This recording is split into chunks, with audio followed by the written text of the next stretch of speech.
yesterday was giving flyers out for a couple of hours before Maghrib, and then when Maghrib came in I wanted to go back to the apartment to pray, and Sabor, he decided that we're going to pray Maghrib on the beach.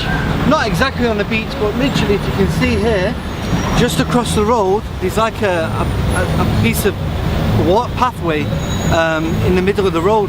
So we actually decided to pray here. There's a nice spot just near the trees and it's under the light.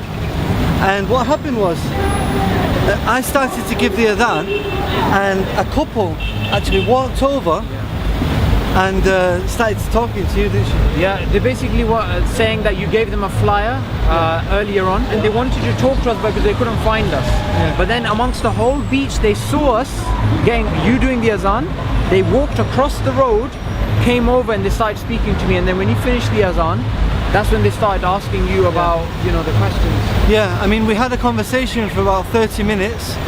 They'd both been brought up as Catholics, but they had left the idea that Jesus is the Son of God and a part of God, and they just worship one God. So after speaking to them about Islam, subhanAllah, they both decided they want to accept Islam. And as soon as they came, I just knew there's going to be I had a feeling there's going to be shahada.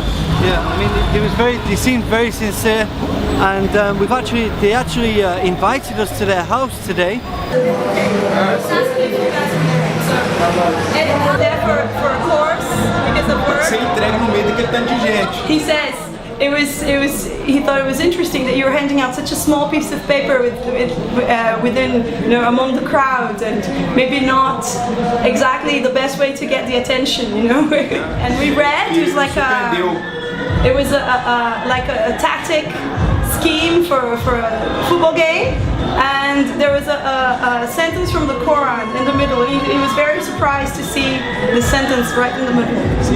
So we kind of discussed whether where you guys were from and why you were doing that, because no one in Brazil is Muslim. People don't know about the Quran, and so when we saw you again, I said, oh yes, we have to go talk to them and find out. So when we went all the way back, and when we returned, you were... And he was reading the book, and so he decided to talk to you. He says 90% of what you said makes sense. We have been imposed on being Catholics, like most Brazilians. Latin America is the most Catholic place in the world. Yes. He thinks it's confusing and it's too complex to impose a religion on everyone, you know, across the whole continent. It was very interesting and very surprising to know about Islam, because all we know is the stereotyped TV portrait of who Muslims are, and we had no idea that you would be, you know, so Muslims, and we have been taught by, you know, American films and TV series that they are the enemy, and it's horrible. And it was very, very pleasing, you know, gratifying to meet people who are just like us, and you're here, and you're at our house watching football, and you're very welcome, and it was great. I can't